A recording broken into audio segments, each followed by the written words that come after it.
Hey, welcome back to the podcast, everybody. It's Tim here, and we had a special guest today.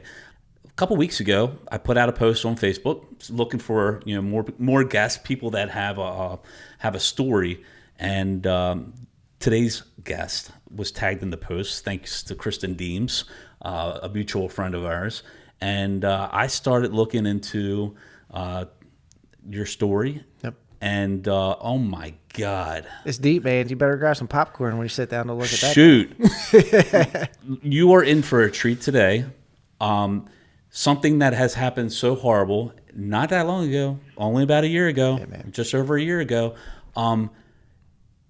It's just a heart-wrenching story that has turned into like this new approach, positivity, like. Again, off camera, we said that it's not what happens to you, but how you react to the things in life. Yep. You and your family have been through so much, and it's still so new, but yet you have used this as an opportunity to help other people. So without further ado, I've got Shane Handy here from Dads of Little Warriors. Yes, sir. Welcome to the show. Thanks, man. I'm proud to be here. Like, I really appreciate you having me come in. Hopefully I can keep my stuff together here. It's like we do, I talk about the story and stuff like that a pretty good bit. Yeah. But, sometimes it hits me, man, but that's when you know it's real. You know? 100%. Yeah. So, I mean, parenting alone is challenging. Yes, sir. Just, but then you add tragedy on top of that. Yeah. And you got a recipe for a story that is just going to blow you away. So let's take it back a little bit, give everybody a little bit of a foundation as to how this all started. Talk about your family, your wife, beautiful daughters.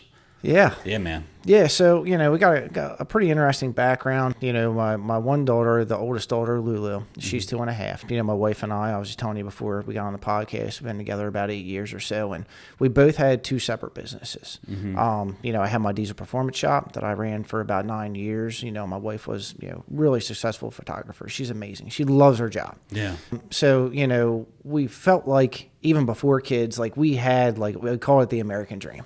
We were living the American dream. It was tough. It wasn't all, sugar and, sweet and everything like that. We felt like we had to kind of figure it out, but we were missing something. So then came in the kids part of it, and we actually, I don't know, how far you look back, but we did IVF with Lulu. We struggled in infertility, for a year or two trying to have her. Oh, interesting. I did not know that part. Yeah, it's pretty far back. Yeah, so, she's 2.5 now. So how long were you trying before you went the IVF route?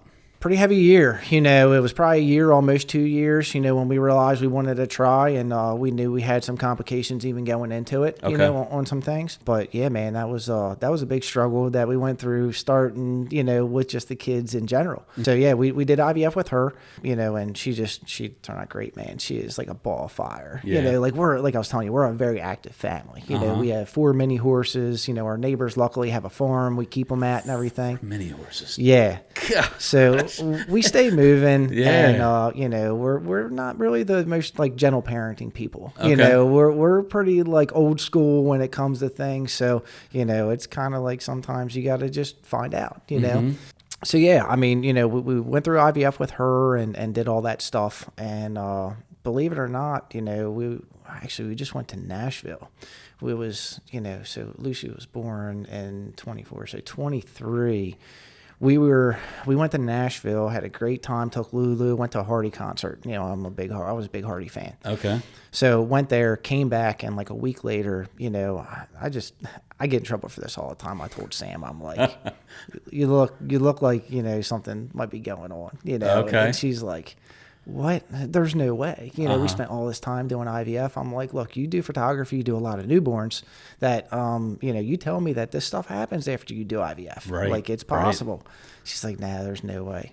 No shit. A week later, she shows up at my shop with a pregnancy test in a McDonald's bag. Oh my gosh. And did at that point, well, just before then, did you ever think, hey, we could try again? Or were you just like, hey, it was hard enough getting Lulu, So we actually have another embryo in the freezer.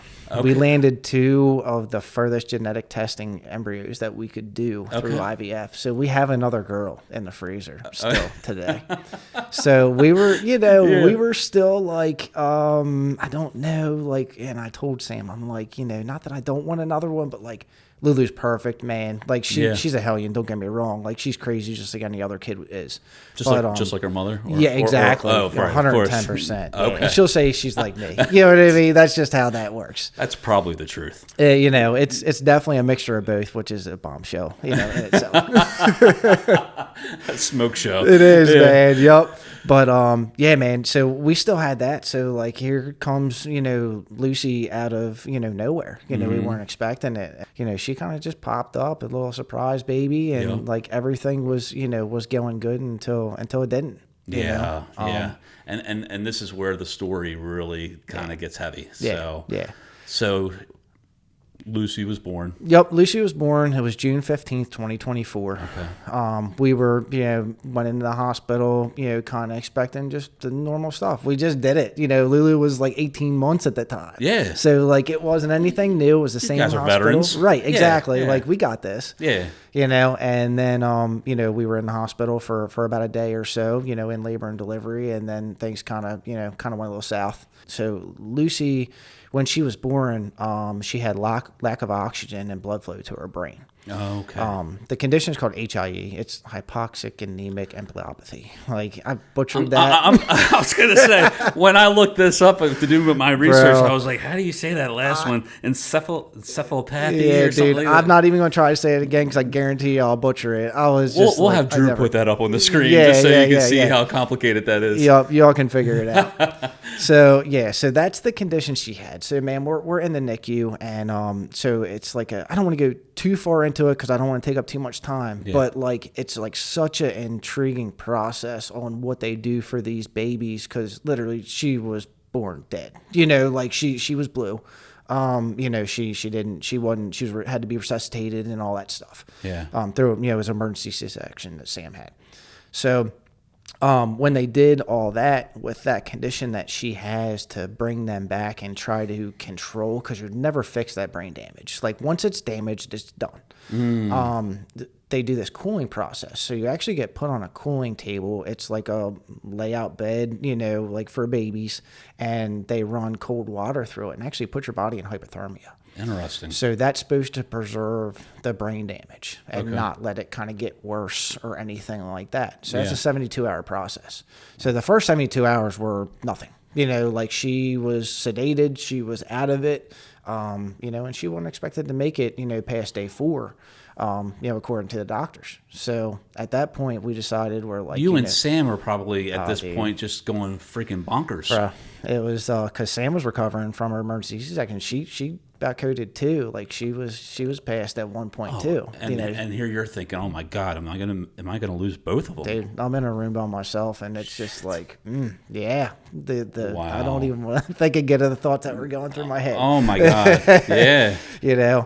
So that was definitely rough. But to watch that, and you're just like, you don't know what to expect. And I'm like asking the doctors. We had a meeting every morning called rounds. So we'd all sit kind of table like this. Yep. All the doctors and her team would come around, and we would be like, all right, what's going on today? What are we doing? What medicine's she on? What are we focused on? What's going on? So I would attend every single meeting. I had my notebook, and I wrote down everything that I could pick up, because they would do doctor terminology, and they'd be like, okay, you're here. Let me break it down for you. Yeah. Okay. This, you might understand this. Yeah.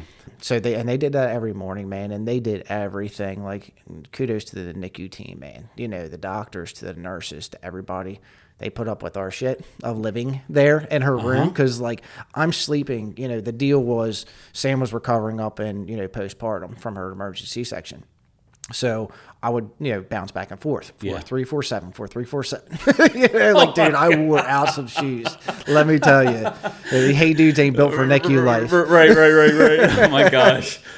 So I would go back and forth, and the deal was I slept down there with Luci, because if she was going to pass, she wasn't going to pass by herself. Oh, dude. So I stayed down there with her at night. I'd walk Sam up to her room, get her put in, you know what I mean? Tuck her in, you know, and then I'd, mosey on back down to, to Luci and stay up as long as I could stay up and, sleep. And then I get up in the morning, check everything out, make sure the nurse was good, go back up to Sam, grab Sam, bring her back down. Yeah. And dude, it was just a, month-long rotation, which Sam did end up getting. Like a week later, Sam was discharged. Okay. So then we literally lived in Luci's room, until we transferred over to the other hospital. We transferred over to Nemours.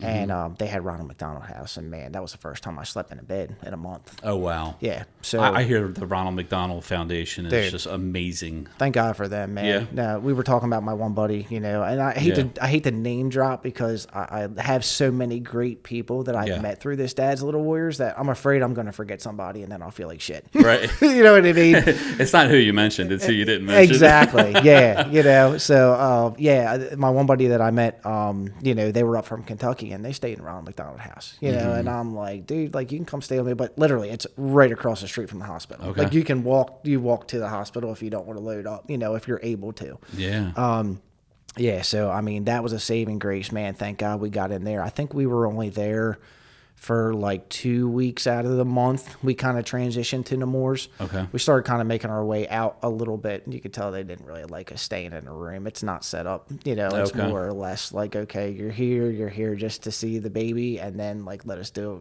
not kicking you out per se, but let us do our job. We got this. Right. Go back to Ron McDonald House, do what you got to do. Yeah. Get some time, because they did stress that, which was smart, that they were like, go get some rest. Okay. Because, mentally and physically, you're drained, dude. Like I would rather work 18 hours a day in my old shop than sit in the hospital for an hour, but you got to do what you got to do. You got to do what you got to do. Wow. Yep. So how long was she in the hospital before she was able to be discharged? It was a total of, I think we marked it down, 27, 28 days. 28 days. Yeah, it was just under a month. Our biggest thing was feeding, because with the brain damage, she couldn't get down the idea of sucking, taken from the bottle, and she couldn't get any nutrition. She's failure to thrive, because she wasn't getting enough nutrition in her through a bottle. She had the NG tube through her nose. Okay. So that's 90% of how she got fed, was the NG tube through her nose, which we went home on that.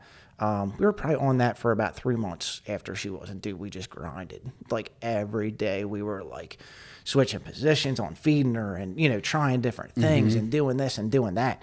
Was there like an at-home nursing crew that came out? I wish, man. You know what I mean? You guys, so we were in it. Like it was us. I mean, for the first, I would say probably, for the first probably 2 months, it was like multiple appointments a week, man. We were driving up to Nemours. We were driving. Her regular pediatrician is through Nemours, but a satellite up in Glasgow by People's Plaza. It was just nonstop. Every day there was something, if not multiple times a day. So, just because she was so critical and everything like that. But eventually we got to the point to where, we were able to kind of get her feeding, just because we pushed it so hard, you know, and they were still on us a while about her not gaining weight properly, and even after, she kept pulling her NG tubes out, man. She was just like, it's like she knew she didn't want it anymore. Yeah, sure. And it's annoying, plus, man, one time it was crazy. I don't want to get too graphic or whatever, but she like sneezed or coughed one time. Thing like looped out of her. It was looped between her nose and her mouth, and I reached it, like looped hard, and like luckily Sam and I were both there. You know what I mean? And I reached in there and just popped it, so it came the rest of the way out of her mouth. You know, but if we didn't have that, then we wouldn't be there. But one thing about Maryland is like they're great, and they have a lot of resources and stuff like that too. But it seems like Delaware is kind of more up on the in-home stuff, like in-home nurses and all that stuff. Yeah. So like she did qualify for having a nurse. There just wasn't any available.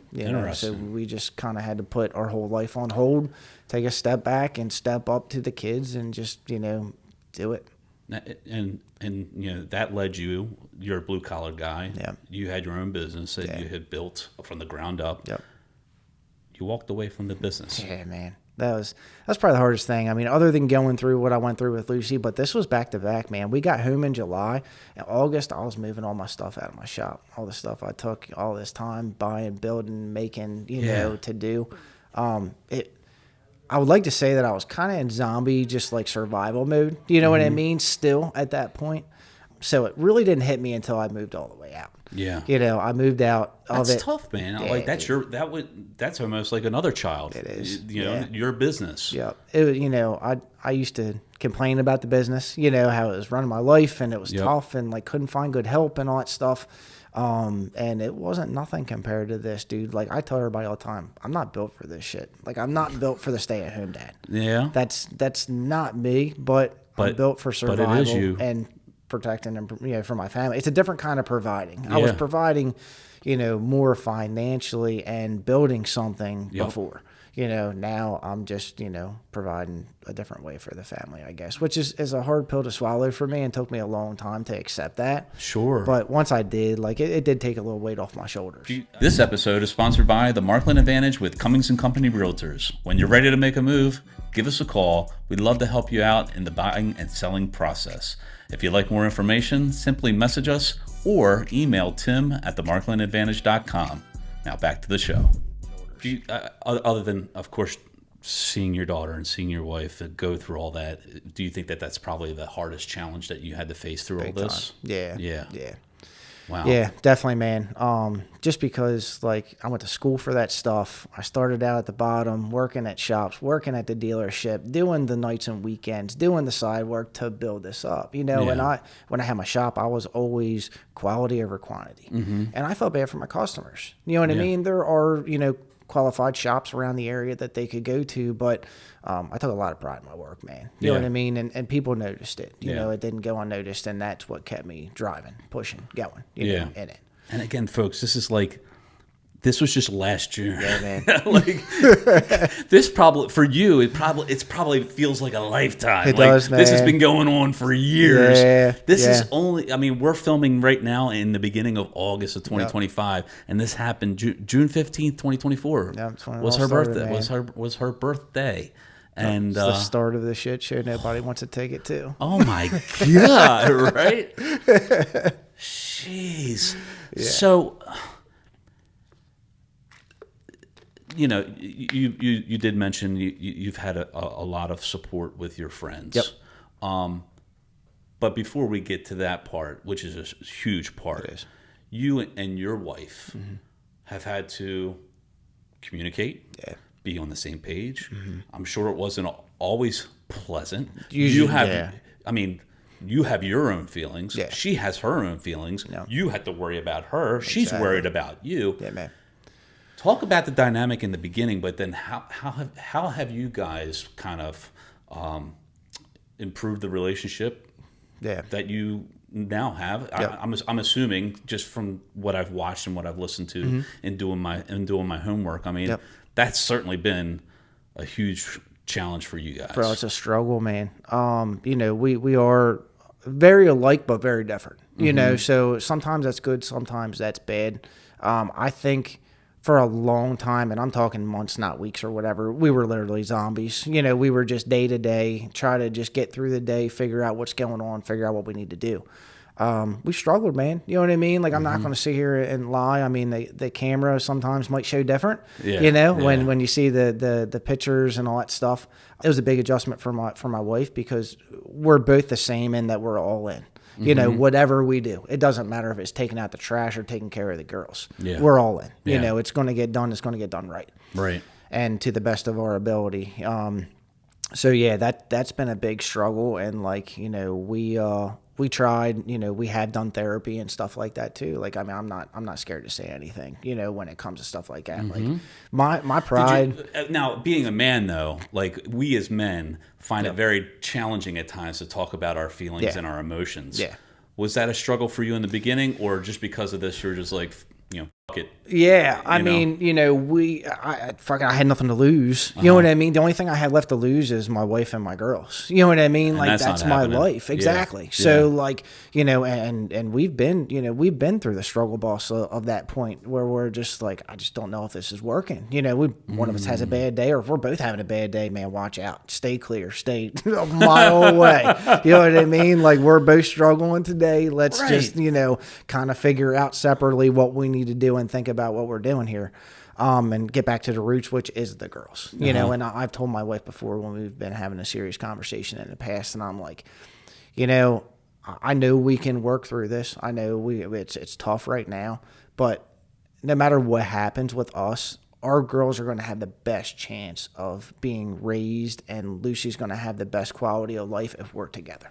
Yeah. There's no doubt in my mind, you know, because even if we have differences on how we want to do things or how we think, when it comes down to the girls, we're just no bullshit. You know, it's going to be the best thing that's for them. We're going to sit down and we're going to pen to paper. You know what I mean? We write stuff down. Yeah. You know, it's not like, because like, you know, going through some of this stuff, man, mentally, like, you forget stuff because there's a lot more important shit that you're dealing with. Right. So, like, we've noticed that we're like, you know, it was funny. We were actually coming back. We were in the car yesterday, and I always try to come up with different T-shirts and stuff like that. Different sayings, some funny, some serious, some, you know, meaningful.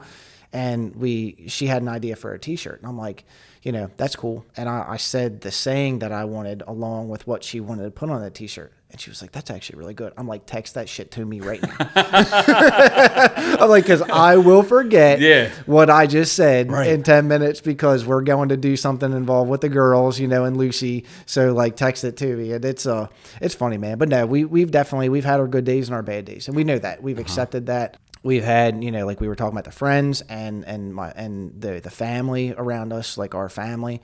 You know, we've won some, we've lost some. You know, and it's like sometimes you need somebody just to listen, man. You know, and that's what a lot of this is about. And I tell guys all the time with the Dad's Little Warrior stuff, like, you don't even have to talk, man. As long as you know that I'm here for you and you're not alone, that's all that matters to me. Like, guys, like you were saying, guys sometimes don't like talking about their feelings. Yeah. You know, for me, it ain't shit no more. Why not? I mean, I've done the podcast. I've, you know, kind of started a brand. I've talked to dads. Like, one time I said I felt like a Jehovah's Witness. I walked up to a dad and I'm like, hey, man, you know, like, I started this dad group, you know, and I'm like, here I am. Like, I have a TikTok on it. I can't remember if it's on the Dad's Little Warriors or the personal one that I had before that. And it was pretty funny. I thought I was a Jehovah's Witness. Like, let me talk, you know, about your Lord and Savior Jesus Christ. You know? That's funny. That's funny. Yeah, and that actually brings me to a question. And I'm not a religious podcast. I have my own spiritual beliefs, stuff like that.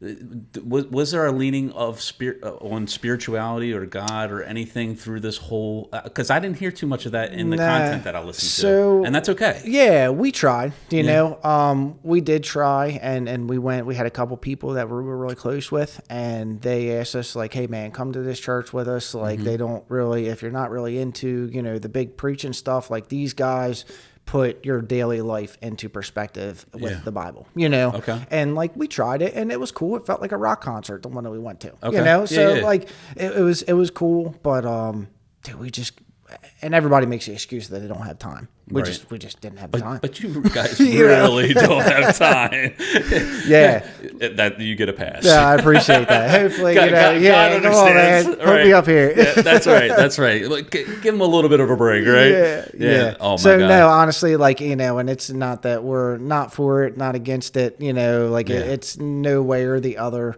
And you know, I do have a lot of dads that are, and they say they pray for me. I'm like, dude, I could use anything I can get. Absolutely. You know, absolutely. Whoever you want to pray to, have at it. You know, because I'll take it.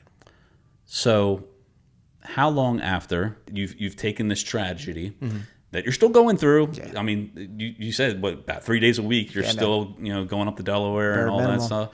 Minimum.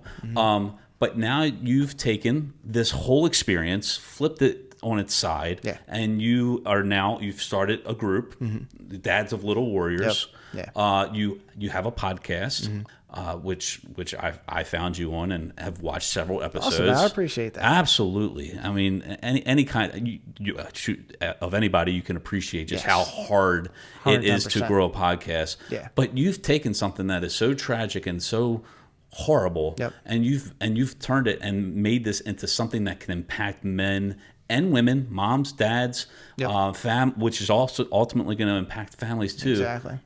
Talk about your podcast a little bit. You know, and just what made you decide to it takes a huge mindset to do that. Yeah. So this was actually really easy. We were in the NICU. We were going through it. She was in that 72-hour process. And I'm like, dude, I was on the struggle bus. You know what I mean? Like, I was like mentally just not okay. You know what I mean? And I'm like, where are people at? Like, we had, people come in from the hospital and they were talking about, somebody we could talk to and therapist, but then I'd have been outpatient because, and like, I'm just like, I'm not going anywhere. Like, I'm staying here. So I had nobody, I had friends and stuff checking on me, but you know how it is, man. You don't want to step on people's toes. I can respect that. Right. I had a lot of close friends that were like, hey man, I'm here if you need me. If you need to yell at me, scream at me, whatever, like just call me or let me know. I'll come up there and we can, walk outside. Right. So when we were in the NICU, I looked at my wife and I was like, there's nobody. So guess what? When we get out of here, no matter which way this goes, she comes home with us. She doesn't. She stays in here. She passes. I'm like, I'm starting something. I'm doing something for the dads. Yeah. Because there's all this stuff. Moms are quick to jump together and do all this stuff. And guys are so scared to like talk about their feelings or like even like wear something that seems like kind of like dad thing or whatever, know. I'm like, I got to do something with it. Like I had this dream, of like, I know I needed help, and if I can't find it, nobody else can. So let me do it. And you got the podcast. Yep. You're on TikTok. Yeah. We are too, by the way. Yeah. It's entertaining. It is. But just a great way to deliver meaningful content. Yep.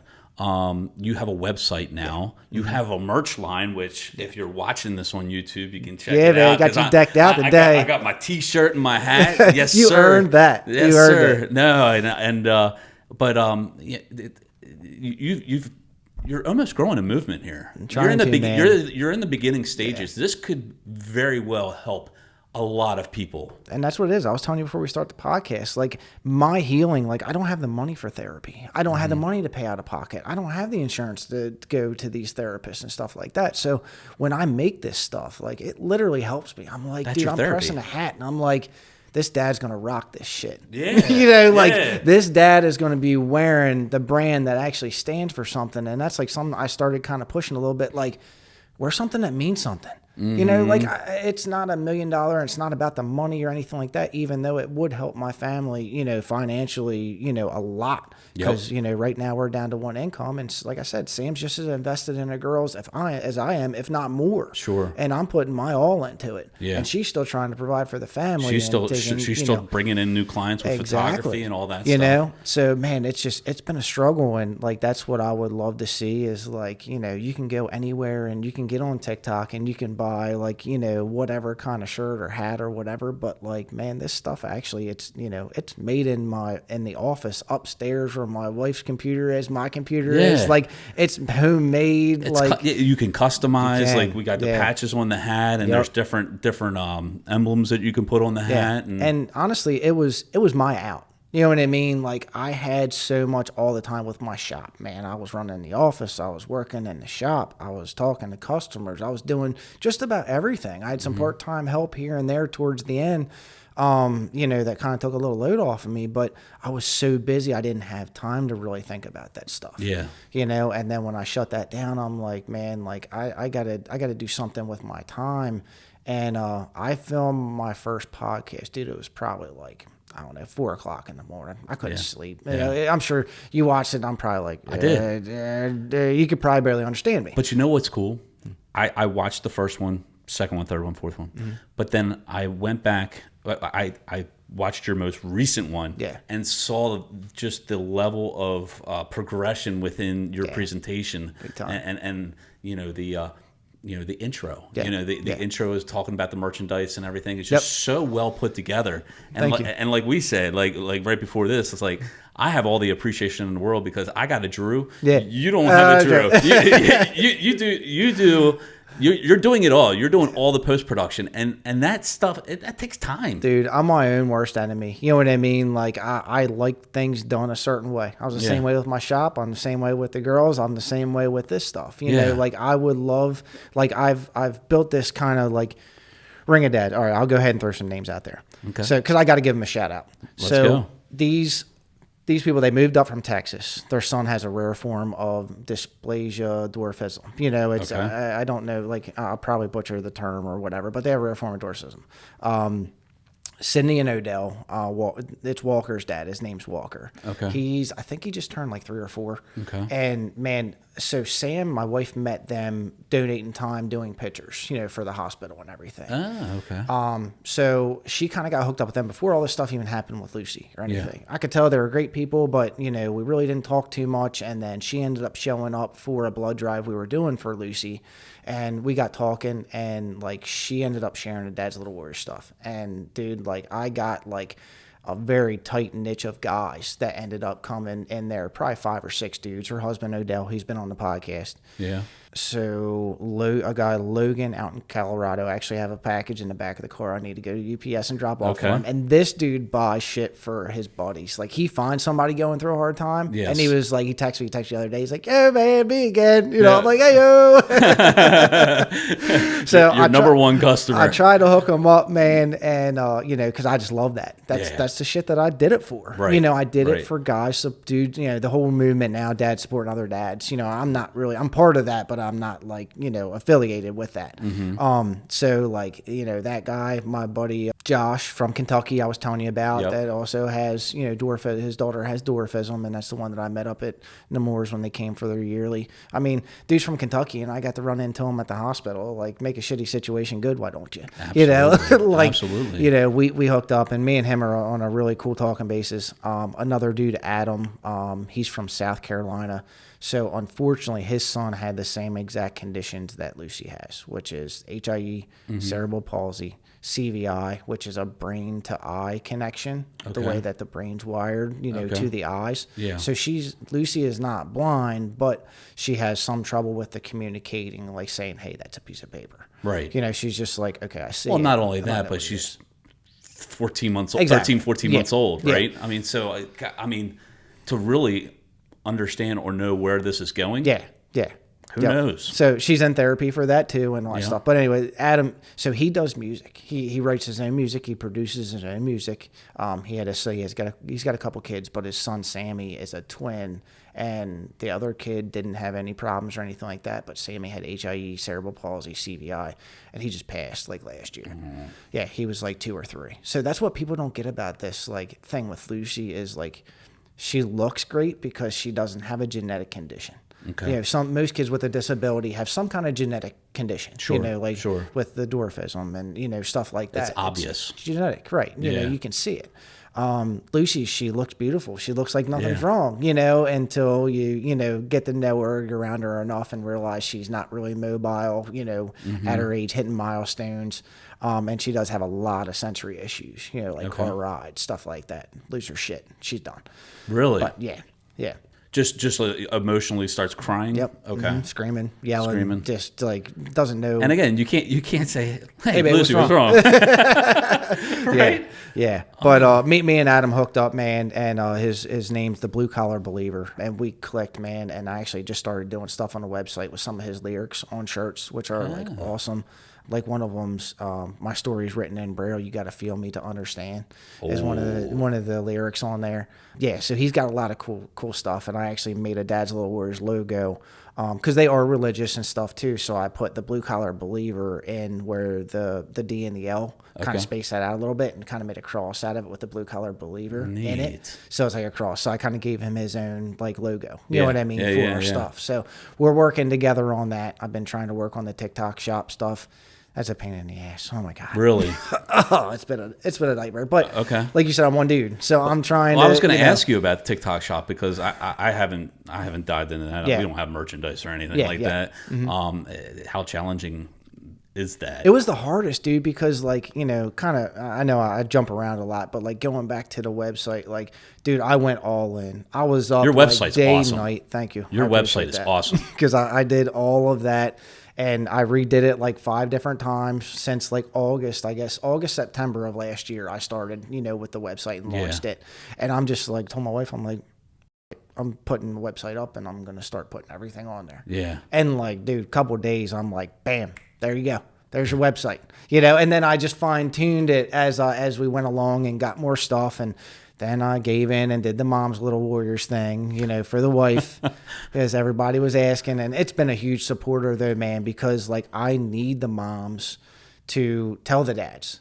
You know what I mean? Like, I need them to be able to say, like, hey, look, there's this Dad's Little Warriors. Like, it's, you know, cool, or, you know, or it's dumb, whatever you want to say. It doesn't matter. But, yeah, it's nice that they bring the attention, because, you know, a lot of dads don't look at the social media stuff like that, or don't get that opportunity to see that there's other people. And like I'll say it a million times, like, you don't have to talk to me. You don't have to message me every day. It's not like a group meeting thing. It's like, dude, we're here. It can be silent. Right. It can be loud, but, you know, it's something for you. What's the hardest thing about the brand that you're trying to grow? Growing it. I should have said everything, but no, like, it's just being active, like you were just talking about, like with the podcast, man. Like, I think the podcast has been great, but it's a lot of scheduling, a lot of commitment. I got the 2 girls I need to take care of, so I've been that's doing your number one right there. Yeah. So when I do that, like, I do them at the ones I do in house in Sam's studio. They're like, you know, usually an hour or 2 long, man, because we start shooting the shit, and next thing you know, it's like 2 hours later. And usually we've had about 3 or 4 beers, you know. I did see that. I might take that. That was pretty awesome. I saw a couple of those interviews, and you guys have your beers right there. It's like it just, we could do that. It's the flow, man. You know what I mean? Like, it's controlled flow. It's comfortability. You know, like, that's what I like. Just like we were talking about, you know, sometimes with the language, but that's my being real. That's my passion. You know, like, that's how I feel like I get things across. Sure. You know, so and when I do those, I try to start them like 7 o'clock at night. So Sam's trying to edit her pictures she did during the day, and she's got, you know, Lulu's running around like a freaking feral cat, and Luci's like trying to follow her around in her walker, you know, and like, Sam's like, I can't get nothing done. just another day in the handy It is, household. man. It is. So, like, I've kind of, you know, I spaced them a little bit, but honestly, I've used TikTok a lot for the dad stuff, and I find somebody going through a hard time, man, and I'll be like, hey, man, look, what's your address? I'm gonna send you a hat. You know, like, when you wear this, just know you're not alone, you know, and I'm with you, and I don't want you to make it public if you don't want to. Don't feel like you need to make a video. Don't feel like you need to give me a shout out. Like, I feel better that I know that when you wear that hat, you know, and how much does that help your own mental health when you're giving? Financially, it's not smart, you know, but it's bigger than that, you know, and that's what this brand is. It's bigger than that.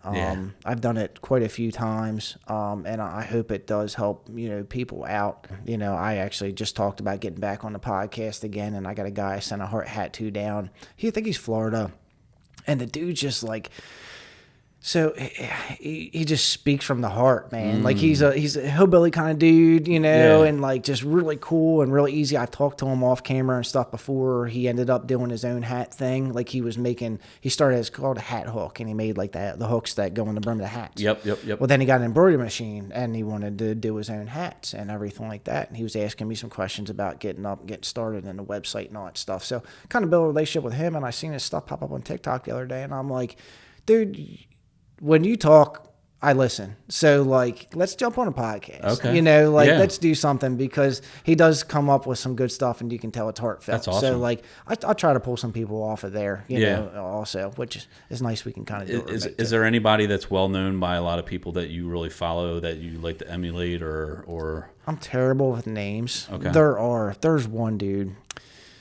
His stuff is all over the place, and he does podcast. One of the one that sticks out, I've seen his name before, but it's like a warrior mindset kind of is like one of the tags, I think, for like his TikToks, or somebody that shares his stuff from them. Right. But he is just gritty, dude.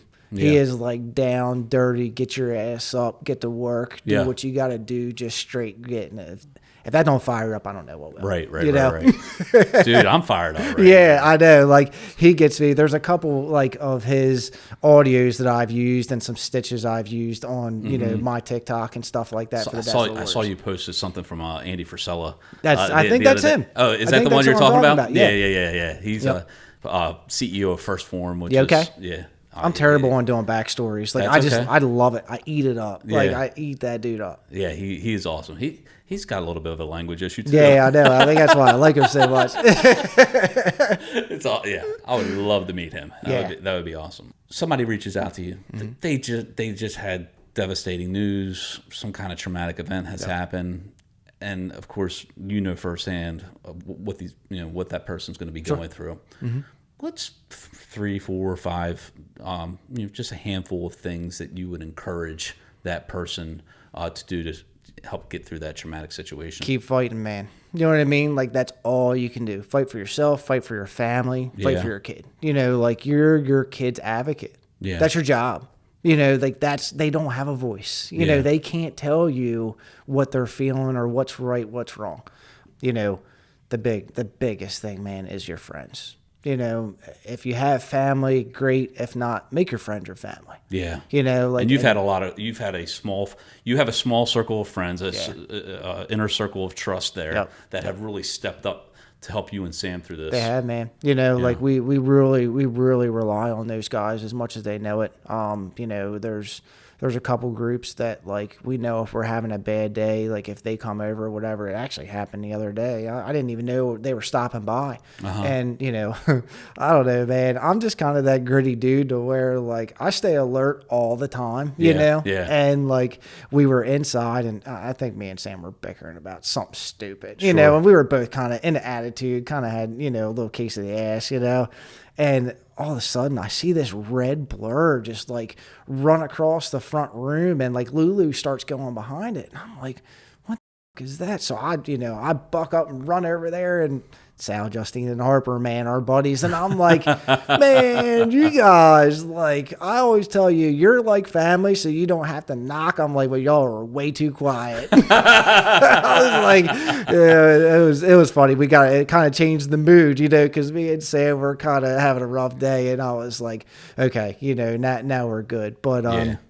yeah, man, our friends, those guys, actually our mini horse vet that we've been using over the years for them, they really stepped it up too, man. Like we knew they were great people when we met them, but there was a place called Hannibal Farms on Route 7. They did a big fundraiser for us, fresh out of the hospital and everything. Yeah. So we were real thankful for that, and I turned around one time and I seen them there, and I'm like, man, it's fucking awesome. They showed up. And it's amazing how people pull together, dude, when that's really what saved us was our friends. So Brandon and Bernadette, they got 2 boys, man. They're wild. And we become really good. We actually just went to Chincoteague for the annual pony swim. Okay, yeah. She volunteers time down there. So we all, they got a camper, and we still have our camper, which everything of ours is for sale, but nothing's selling. Okay. It's one of those things, like everything, the picture looks great from the outside. Mm-hmm. The camper, the boat, but that's how we lived before, and like we bought new stuff, so we can't lose 30 grand on something to not have a payment. Right. That doesn't make any sense, right? You know, so like our stuff, we obviously bought at the non-opportune time around COVID and everything. Yep. And like we're kind of stuck with it, man. Like we just can't eat it. You can't eat 30 grand a piece on a boat and a camper, you know. So, like I said, the picture looks great, but the struggle is fucking real. I can't imagine. I cannot imagine. But yeah, like I said, we were camping with them. It was a great time. They've really stepped it up. They've been a big rock, and those 2 guys, Sal and Brandon, have like as far as like local support with the Dad's Little Warrior stuff, man. We did an event at the Cecil County Dragway for the Believe Bash. Okay, it's if you ever get a chance, I'm trying to remember, I'm terrible with freaking names, but the guy started this nonprofit after his son passed away from cancer. And it's like big around cars because they're big car people, and he hands out Hot Wheels all the time. His son's name was Eli, and like how they spell the Believe, like E-L-I is like orange or red instead of like the other colors. Yeah. I haven't met the dude personally, but we were a vendor at his event last year in October. And, Sal and Brandon, they both kind of stepped it up, and literally literally helped hold the tent down because it was windy as shit that day and it was trying to fly away. Like they've held my shit together while I was in there. Literally, figuratively throughout the past year, you know? Yeah. And we do still have, you know, we've unfortunately lost some friends that just kind of don't understand the situation and kind of the mental state we're in. Like we don't want to argue with people. Yeah. We don't want, ask, it's just some of the stuff kind of, some stuff went down, over the past, a lot of shit went down over the past year. But like it just, we kind of had to do what was best for us. You got to prioritize. You're Yep. prioritizing your family for sure. Yep. If people want to connect with you, there's a lot of places where they can connect. Yep. So let's kind of go down through it. Sure. Your podcast is on YouTube, but it's also on Spotify. Yes. Yep. Dads of Little Warriors. Mm-hmm. Yep. You got the website. Yep. You got the merchandise on the website. Mm-hmm. Very cool and comfortable. This shirt is making my bicep feel. Dude, I love, I almost, like I said before, I'm always quality over quantity. Yeah. I would rather, the price of the shirts usually, range 20, 25 bucks or whatever. I could drop it down to, 15, 18 bucks and give you a $2, cheap shirt. But like this, you feel like you're wearing something. Yeah. You feel good, and it looks good. You feel good. Like you feel strong. Exactly. And that's what it's all about. That's what it's all about. Yep. Yeah. But yeah, man. And even so I try to set up on a website where it's not as bold as I'd like to, and I might look into that. You can actually connect pretty much with every single platform we have on the bottom of the website. Okay, cool. So there's the YouTube emblem, there's the TikTok emblem, there's the Facebook emblem, there's a Spotify. Like it should be on there. But yeah, man, I try to do like a lot more engaging on Facebook as far as like what's going on and dad motivation stuff and like what's getting released and or I ask questions too, man, because I'm not perfect. What I like you might not. So like if I get an idea on a shirt or something like that, I'll throw up on Facebook. Like I'll put it on Photoshop, drag, drop. This is what it's going to look like. That's awesome. Do you guys like it? That's so cool. If you like it, I'll do it. Yeah. And I try to keep most of the shirt stuff in stock as long with the hats and stuff. I have a company that makes those patches for me, and I just order the patches in bulk and keep the hats in stock and press them, when I need them. That's so cool. That is so cool. People need to connect with you. I appreciate that. People need to connect with you. We're growing our audience. Yep. You're growing your audience. Yeah. Just a great story that's still in the making. It is, man. Yeah. And that's my goal. Me and Sam have talked about it a million times. Like I'd love to turn a nonprofit for this. And do something like one of our big things was funding parents with kids in the NICU, like helping them if they want to stay with their kids and stuff like that. This is a big long-term future goal. You know what I mean? Yeah. But we needed that. So we were very fortunate that one of our close friends started a GoFundMe for us. And that's the reason why we're still alive today. Yeah. If it wasn't for that, we wouldn't have. There's been a lot of blessings for you guys, and you've chosen to take the root of gratitude and understanding that there's something bigger and better that we can create for others who are struggling through the same thing we're currently still struggling through to this day. I think that's what's the biggest thing with me and Sam, in the family. We're not perfect. You know what I mean? We're mentally, physically, financially drained, and we are by no means, the perfect person or people. We've made our mistakes, what I mean? And we try to learn from them. But really, I honestly think that, and this is like cold-hearted, that it helps us helping others. Yeah. We could be struggling. We can be struggling. We'll figure it out. We're fighters. Yeah. But to help somebody else, or getting the game plan together for making sure Luci has the best quality of life, whatever that may be. That's what kind of keeps us going, because it's just been a shit show, man. Just all the way around, mentally, physically, financially. It's tough, man. I told her the other day, I'm like, I feel like it feels so weird to go to like Wawa and be like, man, I'd like to get, Lulu that, little sippy cup with a dinosaur on the top of it. It's like, but we got to drink at home. Yeah. A year ago, I'd bought 1,000 of those things. Sure. Like, so it's definitely a different world. And like I always say, that the picture always looks great from the outside. Yeah. Yeah. Let's plug Sam's business. Yeah, man. What's her photography business called? So SHB Studio, Samantha Harder Photography. Okay. She's been holding down the fort, man. So everybody give her a shout. Yep. There's never enough time in the day. She's busy, but she's in Cecil County. Will she come down to Hartford County? So she does do some, just because we have the studio and home and everything with Luci, we try to keep everything, in-house. But man, she absolutely loves her job. And like, she actually stopped doing weddings and stuff like that because she loves kids so much and doing family photography. Yeah. That's her main sole focus. But like this time of year, she will travel out to like flower fields and stuff like that to do outside photography. Plus, we do have a farm right across our lane. That's our neighbors that we keep our mini horses, and they have a beautiful pond and everything too. So I'd have to give them a shout out to Peggy and Sam. They've been there for us too. They took care of the horses while we were in the hospital and stuff with Luci. My mom took care of Lulu and everything like that and brought her up to the hospital for us because, dude, Lulu was hurt from that. She was 18 months at the time when all this stuff happened, and it's like, where's mom and dad? Yeah. And that's another whole story. But kids are resilient, though. Right. They are resilient. Yeah. And she's tough, bro. Let me tell you what, that girl is wild. Dude, it's been an honor to meet you. Thank you, man. Same to you. Please follow. I keep on Dads of Little Warriors. Yeah. Dads of Little Warriors.com. Connect with us also on social media. We're at the Markland Advantage.